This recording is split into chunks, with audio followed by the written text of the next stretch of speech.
Um, I am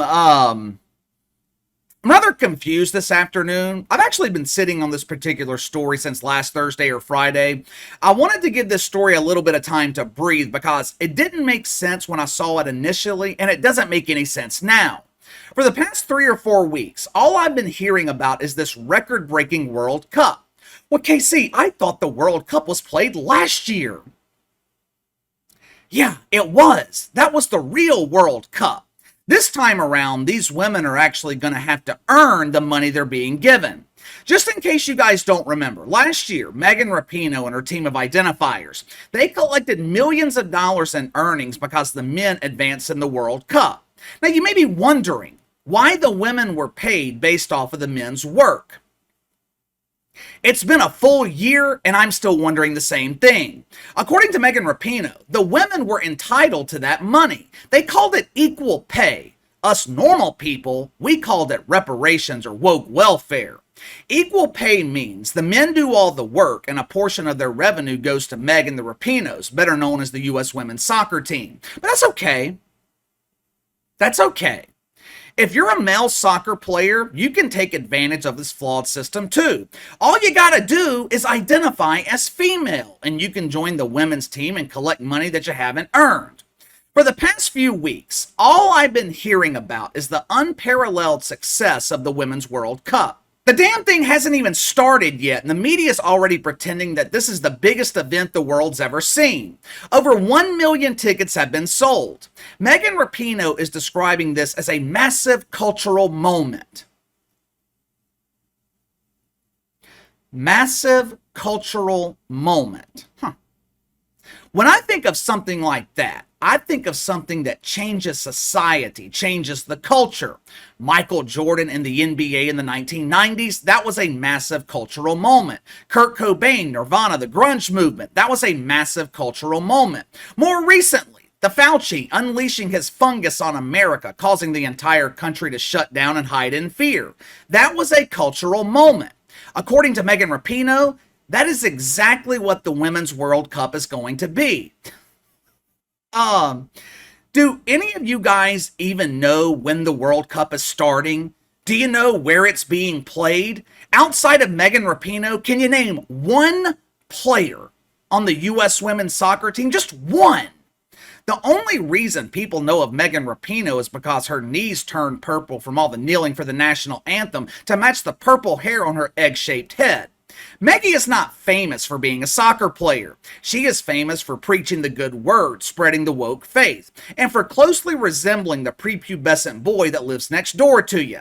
Last month, Meg flew out of the nest that she shares with the Sioux bird. She kissed her wife and her eggs goodbye and flew to a press conference that she was holding in another oak tree.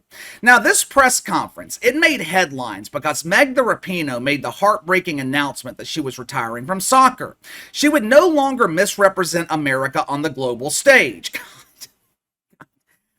Can you imagine what people in other countries think of us Americans when they see someone like Megan Rapinoe representing America?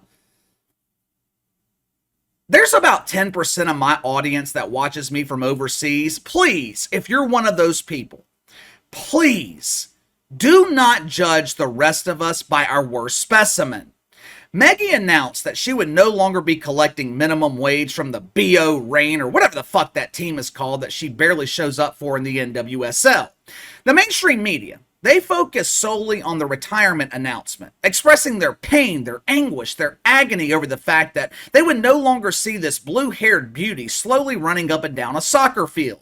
But there was something else that Maggie said during this press conference that caught my attention. Remember how Meg stole Colin Kaepernick's idea to kneel for the national anthem? You guys remember that? In keeping with her tradition of not being original, Megan Rapinoe stole an idea from Mark Cuban.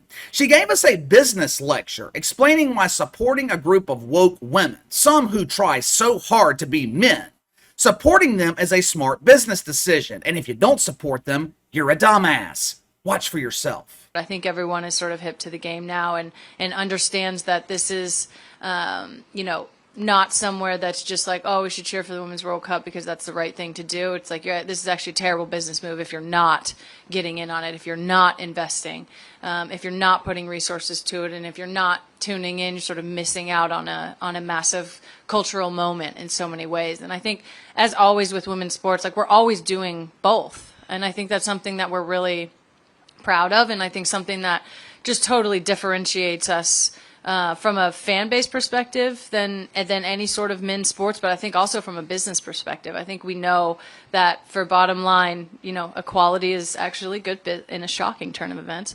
Equality is actually good for business. For starters, Megan Rapinoe is right about one thing. This World Cup is the biggest women's sporting event in the world. I'll give them credit for that. They have been able to grow the popularity of the Women's World Cup. But with that being said, I am not going to let Megan Rapinoe slide on all the other falsehoods. First of all, she insinuates that women's sports leagues differentiate themselves from male sports by creating cultural moments. Let me translate that word salad. What she's really saying is, we are different because we use our platform to promote shitfuckery. Like I said, you stole this idea from Colin Kaepernick. LeBron James and the NBA, they were grilling the woke wiener before Megan Rapinoe. You didn't differentiate yourself. You literally copied the dudes. Let's get to this false statement that equality is good for business. This is no different than Mark Cuban saying being woke is good for business. Now let's just take 1 second to review here, to analyze woke businesses. Did you notice in that clip, one of the sponsors in the background was Bud Light? Did you see that? Bud Light dedicated themselves to equality. Bud Light entered into unholy matrimony with Bob Dylan Mulvaney, showing the world that they were not only down with the Pound My Brown cake, but they were also dedicated to diversity, equity, and inclusion. Anyone bought any Bud Light lately? According to their most recent sales figures, Bud Light sales declined by almost 28% during the week of July 4th, one of the busiest beer drinking holidays in the year, and sales of Bud Light declined for the 13th, 14th week in a row. Miss America, dedicated to equality. The Miss America pageant has atoned for their past sins in not allowing men to participate for decades. They have opened their doors, and maybe even their legs, to any biological man who wants to identify as a woman. How's Miss America doing? Last I checked, the business is barely clinging to life. ESPN, dedicated to equality. Just like Dylan Mulvaney, ESPN has went through a brave transition over the last 3 or 4 years. They transitioned from a network centered around sports to becoming the next BET. How is the business of equality working at ESPN? They're in the middle of massive layoffs. NHL, dedicated to equality. Ratings tanked. Don't even get me started on the NBA. The NWSL, dedicated to equality. I would say they've tanked, but when you're already resting at the bottom of the woke sea, you can't sink any further. The WNBA... the WNBA. The NCAA. All of these organizations dedicated to equality and shitfuckery, and every one of them are doing worse than they were before being baptized and born again by deacons at Woke United Methodist. According to FIFA and the mainstream media, the World Cup will be record-breaking. Tickets are selling out faster than Preparation H at the Butt Bongo Festival. This is the hottest ticket in the world. It is true that over 1 million tickets have been sold. That's true. And look, that's great. It really is. But don't pretend you're serving prime beef when you're really serving the woke wiener. According to multiple media outlets, FIFA is giving away 20,000 free tickets to the World Cup. Why? If you're having no problem selling tickets, why in the hell would you be giving away 20,000 of them?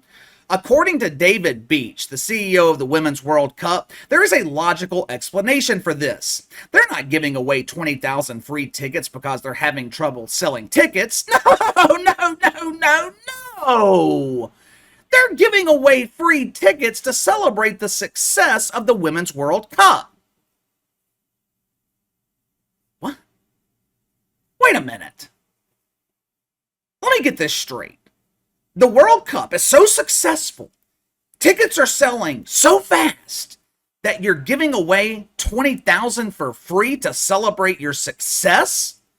What kind of fucking sense does that make? That would be like Taylor Swift giving away 20,000 tickets to celebrate her sold out tour. If the tour is sold out, there are no tickets to be given away. Now, to be fair, I don't know the actual reason that the World Cup is giving away 20,000 free tickets. But in my logical mind, there's only one logical explanation. They ain't selling them. Just out of curiosity, I looked up ticket prices for the Women's World Cup. If they're struggling to sell tickets, my initial thoughts were that the tickets were overpriced. I mean, you're going to have to pay good money to witness the final World Cup of the Great Rainbow, right? According to Sporting News, tickets for the World Cup started around $10 for children, $20 for adults. Tickets for the final, a little bit more expensive, $20 for kids, $40 for adults. And look, these prices are Australian dollars, meaning you can get a ticket for the World Cup for as cheap as $13. Free tickets, though, that is not the only thing being given away. FIFA, they are also giving away free money. The prize pool for this year's World Cup, 300% higher than it was in 2019. Now, I could not find a single shred of evidence where revenue for the women was 300% higher. But thanks to equality, the prize pool is. It's going to be interesting to see what ratings are going to be for the World Cup. To be perfectly honest with you, I don't think they'll be that bad. I think their biggest issue in terms of ratings is going to be the massive difference in time zone. But if you're happy about Megan Rapinoe retiring from soccer, thinking that she's finally going to go away and you'll never see or hear from her again, I've got some bad news for you. Do not get your hopes up. I'm sure the first, maybe month or two, Meggie will be rocking the nest with the Sue bird, conceiving a fresh batch of eggs. But with her schedule being wide open, it is going to give Meg plenty of time to pursue her interest. She will finally be able to become a full-time political activist, and she's going to start by fighting the good fight on an issue near and dear to her woke heart, making sure the U.S. women's team becomes the used-to-be men team. Megan Rapinoe wants to make sure that no other women have the opportunities that she's been given. She's already said it publicly. She would welcome a biological male on the U.S. women's soccer team. Maybe she has aspirations of being their coach. She can field a team full of former men and dominate on the global stage. But give me your thoughts. FIFA, Megan Rapinoe. They boast about the success of the World Cup, yet for some reason, they're giving away 20,000 free tickets. Maybe I'm missing something here. Maybe you guys know something that I don't. I'm not buying that bullshit that David Beach was serving. It is unfathomable to give away 20,000 free tickets to celebrate your so-called success. Someone out there, make this make sense for me. Sound off in the comments below. Like, subscribe, you guys know the drill. If you come across a topic that you want covered here on the channel, shoot me an email, btlkc84@gmail.com. You can follow me on Twitter at kc_btl84. I'll see you guys tomorrow.